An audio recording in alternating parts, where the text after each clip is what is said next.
ఆంధ్రప్రదేశ్ రాజకీయాలలో మంగళవారం సంచలన పరిణామం చోటు చేసుకుంది. ఏపీలో కూటమి ప్రభుత్వంలో కీలకమైన పార్టీగా ఉన్న జనసేన ఎమ్మెల్యేకు సంబంధించి ఓ వీడియో వైసీపీ బయటపెట్టింది. ఆ వీడియో అత్యంత దారుణంగా ఉంది. అందులో మాట్లాడిన భాష కూడా అత్యంత హేయంగా ఉంది. తిరుపతి జిల్లా రైల్వే కోడూరు ఎమ్మెల్యే ఆరవ శ్రీధర్ కు సంబంధించిన ఒక వీడియోను వైసీపీ బయటపెట్టింది. ఏడాది క్రితం నుంచి ఒక మహిళను వేధిస్తున్నాడు, ఉద్యోగం పేరుతో ఆమెను ఇబ్బంది పెడుతున్నాడు. 2024 శాసనసభ ఎన్నికల్లో శ్రీధర్ రైల్వే కోడూరు నియోజకవర్గం నుంచి గెలిచారు. ఆయన గెలిచిన తర్వాత ప్రభుత్వ శాఖలో కింది స్థాయి ఉద్యోగిగా పనిచేస్తున్న ఓ మహిళ సోషల్ మీడియా వేదికగా శుభాకాంక్షలు తెలియజేసింది. ఆ సందేశానికి శ్రీధర్ రిప్లై కూడా ఇచ్చారు. అప్పటి నుంచి ఆమెతో శ్రీధర్ చనువు పెంచుకున్నారు.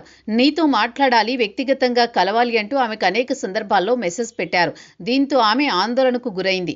ఆ తర్వాత ఎమ్మెల్యే గారు ఇలా అంటున్నారు అంటూ సమాధానాన్ని దాటవేసిందని వైసీపీ ఆ వీడియోని ఉద్దేశించి వ్యాఖ్యానించింది. నీ పేరేంటి, తల్లిదండ్రులు ఎవరు, ఎక్కడ ఉద్యోగం చేస్తున్నారు, వివాహం జరిగిందా, భర్త ఏం చేస్తుంటాడు, పిల్లలెంతమంది, నీ వయసు ఎంత, మీ ఇంటి చిరునామా చెప్పండి అంటూ శ్రీధర్ ఆమె వివరాలు తీసుకున్నాడని వైసీపీ పేర్కొంది. ఆమె చెప్పిన వివరాల ఆధారంగా మహిళకు పేరెంట్స్ లేరని ఎమ్మెల్యే తెలుసుకున్నాడు.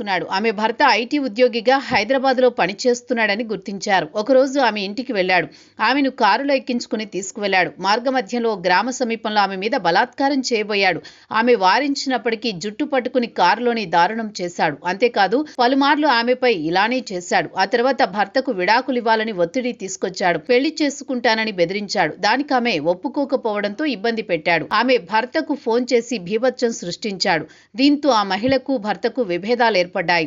తాను చెప్పినట్టు విడాకులివ్వకపోతే ఆ మహిళ 3 సంవత్సరాల కుమారుణ్ణి చంపేస్తానని హెచ్చరించాడు. శ్రీధర్ ఇలా వేధిస్తూ ఉండడంతో ఆ మహిళ తట్టుకోలేకపోయింది. చివరికి ఆ వివరాలు మొత్తం బయటపెట్టింది. జనసేన ఎమ్మెల్యే ఈ స్థాయిలో అరాచకానికి పాల్పడ్డాన్ని చూస్తుంటే ఆంధ్రప్రదేశ్ రాష్ట్రంలో కూటమి ప్రభుత్వం ఎలా వ్యవహరిస్తుందో అర్థం చేసుకోవచ్చని వైసీపీ సోషల్ మీడియా పేర్కొంది.